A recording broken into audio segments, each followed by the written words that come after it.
Hello everyone, welcome back to exemplar C H. Friends, one word substitution की बात कर रहे थे, उसी को कंटिन्यू करते हैं कुछ अलग अंदाज में। आइए वीडियो शुरू करते हैं। लेकिन फ्रेंड्स, वीडियो शुरू करने से पहले आपसे निवेदन है कि आप हमारे चैनल से जुड़ें और सब्सक्राइब का बटन दबाना ना भूलें। प्लीज़ लाइक शेयर करना भी ना भूलें। ठीक है, आइए शुरू करते हैं। एन एक्ट ऑफ एब्डिकेटिंग और renouncing the throne is called abdication. कह रहा है कि एब्डिकेटिंग का मतलब होता है त्यागना, रिनाउंसिंग मतलब भी छोड़ना, यानी किसी थ्रोन को, सिंहासन को छोड़ना या त्यागना राजत्याग कहलाता है, एब्डिकेशन कहलाता है।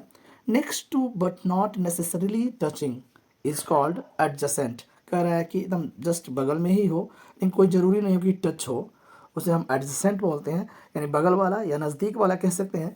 मैथमेटिक्स भाषा में चलेंगे फ्रेंड्स तो उसे आसन्न बोलते हैं। एडजेसेंट एंगल भी होता है, आसन्न कोण जिसे हम कहते हैं, आप आसानी से समझ सकते हैं।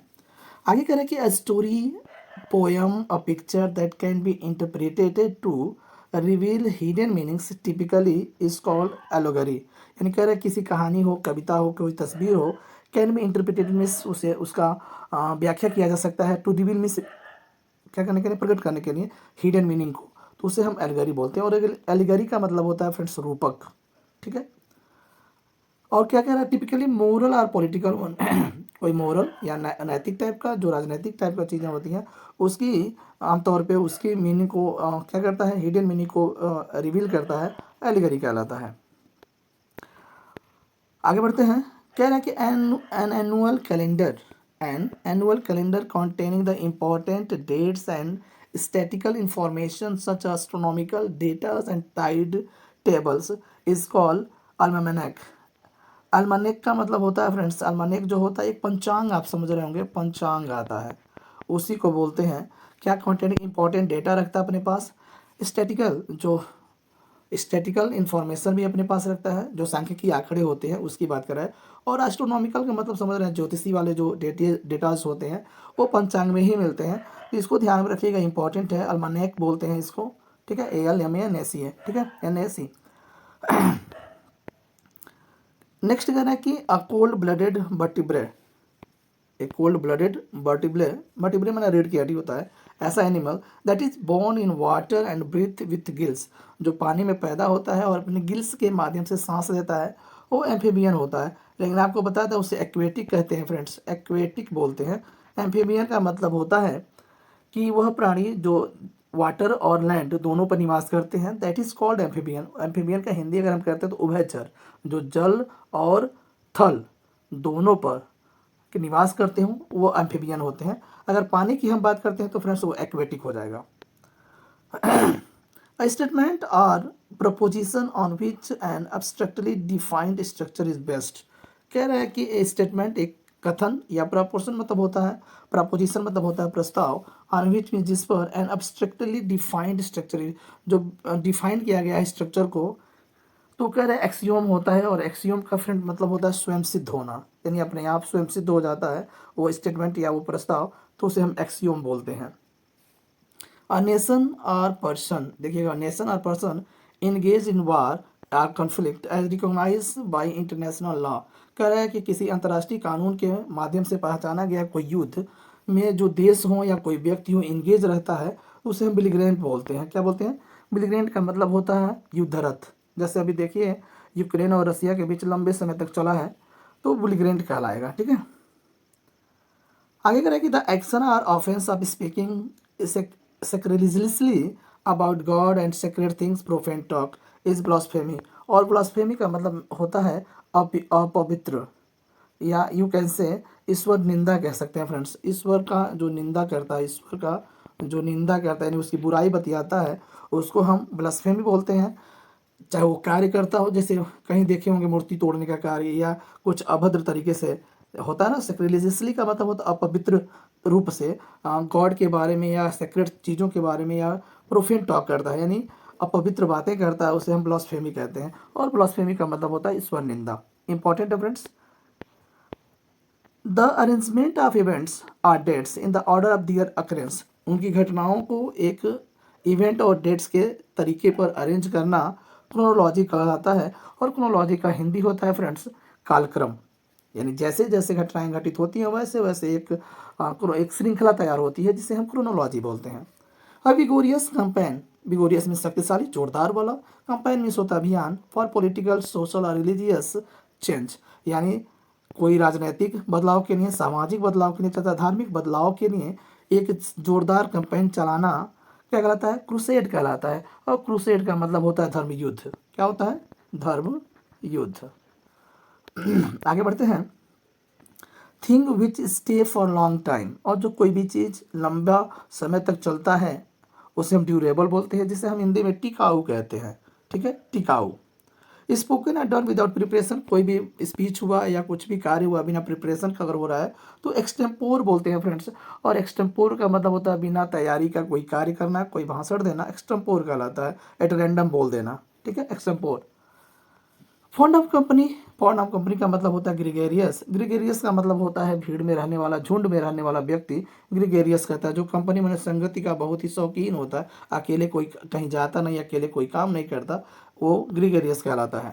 लाउड टॉक, स्पीच और क्वेरल हरेंग कहलाता है। तो कह रहे हैं कि हरेंग का मतलब होता है भाषण। भाषण समझ रहे हैं ना, चिल्ला करके, यानी लाउड टॉक, जोर जोर से बोल बोल के कहा जाता है। स्पीच या क्वेरल झगड़ा होता है, उसे हम हरेंग बोलते हैं।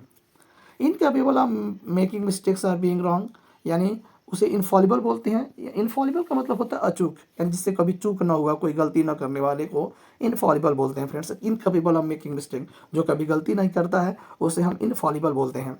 Which can not be change और अल्टर्ड, तो इररिवोकेबल बोलते हैं। और इररिवोकेबल का मतलब होता है अटल, जिसे हम कभी बदल ना सकते हैं, कभी चेंज नहीं कर सकते, वो इररिवोकेबल कहलाता है। वो केबल कहलाता है। और ये भी ध्यान रखिएगा, इसे हम बोलते हैं अटल।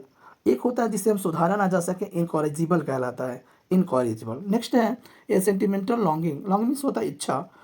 इस्टफुल अफेक्शन, अफेक्शन इस लगाव होता है। इस्टफुल माने होता है उदास भरा। For a period in the past, यानी उसको नोस्टैल्जिया बोलते हैं। और नोस्टैल्जिया का मतलब होता है फ्रेंड्स पुरानी बातों को वर्तमान में याद करके उदास होना, इज कॉल्ड नोस्टैल्जिया।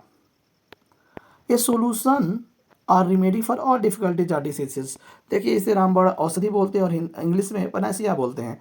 कह रहा है कि solution of remedies for all difficulties and diseases, सभी प्रकार की परेशानियों को, सभी प्रकार की बीमारियों को दूर करने का सिर्फ मात्र एक सोल्यूशन, एक उपचार, पनासिया, रामबाण औषधि।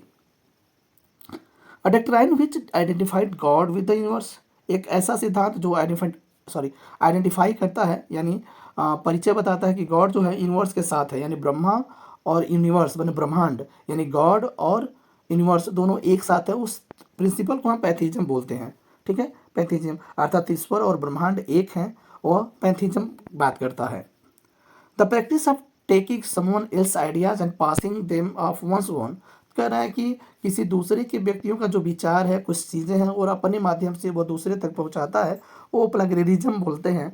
और फ्रेंड्स, प्लेगरिज्म का मतलब होता है लिटरेरी थेफ्ट भी बोलते हैं इसको, लिटरेरी थेफ्ट, यानी एक तरह से साहित्यिक चोरी होता है, जिसे हम प्लेगरिज्म बोलते हैं। सेफ टू ड्रिंक, अगर पीने योग्य पानी है तो उसे हम पोर्टेबल वाटर बोलते हैं, पोर्टेबल वाटर बोलते हैं, ध्यान रखिएगा। नेक्स्ट है putting something for tomorrow which was possible today, कह रहे हैं कि पुटिंग समथिंग टुमारो, यानी टुमारो में से आने वाले कल को हम टाल देते हैं। विच वाज पॉसिबल टू, जो आज क्या था, आज जो है पॉसिबल था लेकिन उसे हम कल के लिए टाल देते हैं, तो इसे फ्रेंड्स बोलते हैं प्रोक्रास्टिनेशन। और प्रोक्रास्टिनेशन का मतलब होता है फ्रेंड्स टाल मटोल करना। ठीक है, टाल मटोल करना। नेक्स्ट है कि work which involves too much official formalities, तो कह रहे हैं कि ऐसा वर्क जिसमें ऑफिशियल फॉर्मेलिटीज़ बहुत ज़्यादा इन्वॉल्व्स होते हैं उसे हम रेड टपीज़ में बोलते हैं। और रेड टपीज़ में का मतलब होता है लाल फीता शाही, लाल फीता शाही। एपोर्टेबल का कोई मतलब यहाँ नहीं है, ध्यान रखिएगा। द एम्बलम, एम्बलम मतलब होता है प्रतीक। इंसाइंजीनिया का मतलब होता है कोई चिन्ह या कोई बिल्ला कह सकते हैं, बिल्ला लगाया जाता है ना ऑफ रॉयल्टी, यानी रॉयल्टी का जो बिल्ला होता है या प्रतीक होता है वह रिजालिया कहलाता है। ठीक है, रिजालिया कहलाता है, ध्यान रखिएगा। और इसे हम इनाम भी कह सकते हैं, इनाम। ठीक है, वायलेशन ऑफ और misuse of what is regarded as sacred, तो इसका मतलब कह रहे हैं कि जो पवित्रता के रूप में है और उसका मिसयूज करते हैं तो हम उसे सेक्रिलीज बोलते हैं। और सेक्रिलीज का मतलब होता है अपवित्रीकरण, यानी हम किसी सेक्रेट चीज़ को क्या करें, मिस यूज करें, तो उसे हम अपवित्रीकरण बोलते हैं। A position requiring little no work but giving the holder of status of financial benefit, करे कि ऐसा पोजीशन जो बिल्कुल थोड़ा सा काम हो या बिल्कुल काम ही ना हो, लेकिन उस होल्डर्स को क्या हो, फाइनेंशियल बेनिफिट हो, उसे हम सिनेक्योर बोलते हैं। और सिनेक्योर का मतलब होता है ऑनररी, आप सुने होंगे। ऑनररी का मतलब होता है अवैतनिक, यानी काम करता है लेकिन सैलरी नहीं पाता है, और इसमें फ्रेंड्स काम नहीं होता है फिर भी उससे सैलरी मिलता है, जिसे हम सिनेक्योर बोलते हैं। इंपॉर्टेंट फैक्ट्स है, चैन की नौकरी जिसे कह सकते हैं, सिनेक्योर मतलब चैन की नौकरी। आगे कह रहे हैं कि thing that is kept as reminder of a person place और इवेंट, कह रहा है कि कोई भी ऐसा चीज़ जो रिमाइंडर के रूप में, याद दिलाने के रूप में काम आए, चाहे वो व्यक्ति के बारे में, किसी जगह के बारे में या किसी घटना के बारे में, तो वो सोवेनियर कहलाता है। और सोवेनियर का मतलब होता है यादगार, ठीक है, यादगार। Set of facts arrange in a row, किसी एक रो में क्या करें, यानी फैक्ट्स को अरेंज करना टेबल कहलाता है। और टेबल का मतलब होता है फ्रेंड्स तालिका, तालिका आप समझ रहे होंगे, तालिका। In exactly the same words as we're use originally, तो कह रहे हैं कि कोई ऐसा शब्द हो जो ओरिजिनली क्या हो, प्रयोग किया जाए, तो उसे बर्बटीम बोलते हैं। और बर्बटीम का मतलब होता है प्रति शब्द, प्रति शब्द। जितने भी फ्रेंड्स ये शब्द हैं वन वर्ड सब्सिशन का इंपॉर्टेंट है, ध्यान रखिएगा, ठीक है। कुछ और इंपॉर्टेंट चीज़ों को बात कर लेते हैं। गवर्नमेंट बॉडी चार्ट सिस्टम, ठीक है, गवर्नमेंट बॉडी सिस्टम कह रहा है कि form of government in which power is healed by the nobility. देखिए नोबल पर्सन के साथ जो सरकारें चलाई जाती है ना, वो अरिस्टोक्रेसी कहलाती है। और अरिस्टोक्रेसी का मतलब होता है शिष्ट जन, शिष्ट जन, यानी शिष्ट जनों के द्वारा जो सरकार चलाई जाए उसे अरिस्टोक्रेसी बोलते हैं। आगे कह रहे हैं कि ये system of government by one person with absolute power, तो उसे ऑटोक्रेसी बोलते हैं। और ऑटोक्रेसी का मतलब होता है डिक्टेटरशिप, अर्थात तानाशाह, तानाशाही इसको बोलते हैं ऑटोक्रेसी को। Self governing country for a reason, तो कह रहे हैं कि जो देश स्वयं अपने आप को चले वो ऑटोनॉमी कहलाता है। ऑटोनॉमी का मतलब होता है स्वायत्तता, स्वायत्तता का मतलब होता है कि वो सरकारें अपने आप चल रही हैं। A system of government in which most of the important decisions are taken by state official rather than the elected representative, ये होता है अफसरशाही। और अफसरशाही का मतलब होता है फ्रेंड्स ध्यान रखिएगा, या अफसरशाही बोलेंगे या नौकरशाही बोलेंगे, यानी जो स्टेट के ऑफिसर्स होते हैं या अफसर्स होते हैं उनको उनके फैसलों को ज़्यादा महत्व दिया जाता है ऐसे सरकार में, अर्थात इलेक्टेड रिप्रेजेंटेटिव को नहीं, बल्कि जो ऑफिशियल्स होते हैं उनको ज़्यादा महत्व दिया जाता है। वह ब्यूरोक्रेसी कहलाता है, जिसे हम नौकरशाही बोल सकते हैं या अफसरशाही बोल सकते हैं। लेकिन अगर इलेक्टेड जो रिप्रेजेंटेटिव हैं इनकी अगर बातें चलती हैं तो वही डेमोक्रेसी कहलाता है। जैसे आगे दिया कि system of government by the whole population or all the eligible members of a state typically through elected representative is called democracy. जो हम लोग चुन करके इलेक्शन दे करके वोट दे करके हम अपने रिप्रेजेंटेटिव को भेजते हैं और उनके द्वारा जो सरकार चलाई जाती है वो डेमोक्रेसी कहलाता है, जिसे लोकतंत्र या प्रजातंत्र के नाम से हम जानते हैं। क्लियर है फ्रेंड्स, इंपॉर्टेंट है, ध्यान रखिएगा। ये form of government with a monarch at the head, monarch means जानते हैं एम्परर होता है, बादशाह होता है, राजा होता है, और राजा के द्वारा जो सरकार चलाई जाए वो मोनार्की होता है। और मोनार्की में आप समझ रहे हैं ना, जिसे हम राजतंत्र बोलते हैं, राजतंत्र। नेक्स्ट है गवर्नमेंट बाय अ न्यू और इनएक्सपीरियंस्ड हैंड, कह रहा है कि एक ऐसा सरकार जिसमें कोई नया हो या अनुभवी, जिसे हम बिल्कुल अनुभवी बोलते हैं, इनएक्सपीरियंस्ड हैंड्स हो, वह न्यूक्रेसी कहलाता है। और न्यूक्रेसी का हिंदी फ्रेंड्स होता है नवतंत्र। क्या होता है, नवतंत्र होता है, यानी कोई नया व्यक्ति आकर के सरकार चलाए।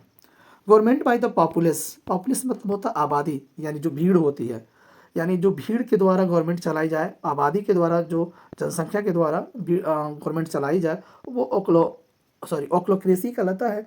और ओक्लोक्रेसी का मतलब होता है भीड़ तंत्र। क्या होता है, भीड़ तंत्र, ochlocracy. Government by the wealthy, wealthy मतलब जो धनी लोग होते हैं, जो धनी लोग हैं, तो उसको हम प्लूटोक्रेसी कहलाता है। ध्यान रखिएगा, जो धनी लोगों के द्वारा सरकारें चलाई जाती हैं उसे हम धनिक तंत्र बोलते हैं, प्लूटोक्रेसी, धनिक तंत्र, धनिक तंत्र कहते हैं, ध्यान रखिएगा। Government not connected with the religious spiritual matters, तो कह रहे ऐसी सरकार हैं जो किसी धार्मिक और क्या बोलते हैं, आध्यात्मिक धार्मिक और आध्यात्मिक मैटर से बिल्कुल कनेक्ट नहीं होते हैं, वो सेकुलरिज्म कहलाते हैं। और सेकुलरिज्म का मतलब होता है धर्मनिरपेक्ष। धर्मनिरपेक्ष यानी किसी भी धर्म को न मानने वाले। धर्मनिरपेक्ष, अपना जो देश है इंडिया, वो सेकुलरिज्म को मानता है। सेकुलरिज्म यानी धर्मनिरपेक्ष राष्ट्र है। ठीक है फ्रेंड्स, आगे बढ़ते हैं। And political system based on the government of main by God. देखिए कह रहे गॉड यानी of main by God, God के द्वारा जो व्यक्ति सरकार को चलाता है, स्पेशली गॉड को यानी भगवान को मान करके पॉलिटिकल सिस्टम को चलाता है, वो थियोरची कहलाता है। थियोरची का मतलब होता है देवतंत्र। ठीक है फ्रेंड्स, थियोरची का मतलब हम देख लीजिए देवतंत्र।